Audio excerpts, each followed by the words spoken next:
ನಮಸ್ಕಾರ. ನಾನು ಬೇಲೂರು ರಾಮಮೂರ್ತಿ, ಕಥೆಗಾರ, ಕಾದಂಬರಿಕಾರ ಮತ್ತು ಹಾಸ್ಯ ಬರಹಗಾರ.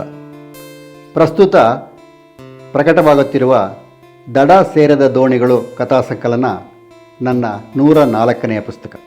ಮನುಷ್ಯ ತನ್ನನ್ನು ಪ್ರತಿದಿನ ಅವಲೋಕನ ಮಾಡ್ಕೊಳ್ತಾ ಇದ್ದರೆ ಹೇಗೆ ಬದುಕಬೇಕು, ಹೇಗೆ ಬಾಳಬೇಕು, ಏನು ಮಾಡಬೇಕು, ಏನು ಮಾಡಬಾರ್ದು ಅನ್ನೋದು ಚೆನ್ನಾಗಿ ತಿಳಿಯುತ್ತೆ.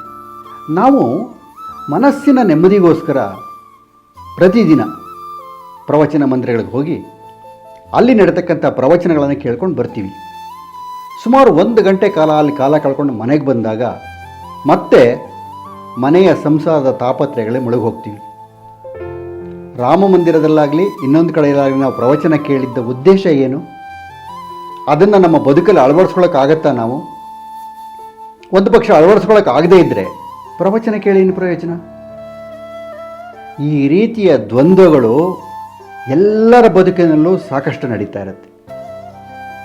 ಒಂದು ಕಡೆಯ ಹತಾಶೆಯ ಮನೋಭಾವ, ಇನ್ನೊಂದು ಕಡೆ ಎಲ್ಲಿಗೆ ಹೋಗಬೇಕು, ಏನು ಮಾಡಬೇಕು ಅನ್ನೋ ತಿಳಿದತಕ್ಕಂಥ ಪರಿಸ್ಥಿತಿ. ಇದೇ ರೀತಿಯ ಜೀವನವನ್ನು ನಡೆಸ್ಕೊಂಡು ಬರ್ತಕ್ಕಂಥ ಕುಟುಂಬದಲ್ಲಿ ಯಾವ ರೀತಿಯ ಶಾಂತಿ ನೆಲೆಸೋದಕ್ಕೆ ಸಾಧ್ಯವಾಗುತ್ತೆ ಅನ್ನೋದು ಬಹಳ ಮುಖ್ಯವಾಗುತ್ತೆ.